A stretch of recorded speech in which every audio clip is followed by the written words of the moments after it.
rằng mẹ san hà lan nghĩ cứ kia anh nếp sâu mẹ nắng đi nắng đi nằm mẹ phương áo tay tàu anh té phụ tay hi gia đình mang lên nắng kia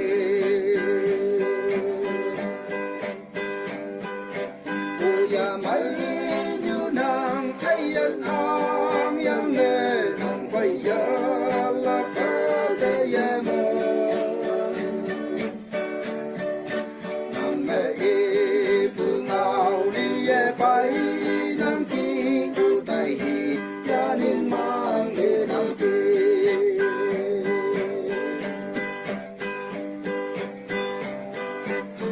mong ca như nàng nghe tàu ta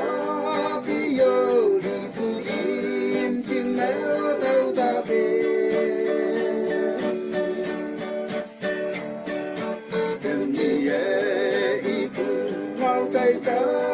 anh té tê ya đừng mang lệ phải nàng kia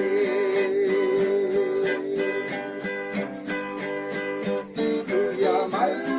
như nàng hay anh con yang nghe nàng phải giờ là có thể em nằm đi phương nào đi phải nàng kỳ phụ tay gia đình mang để nàng kia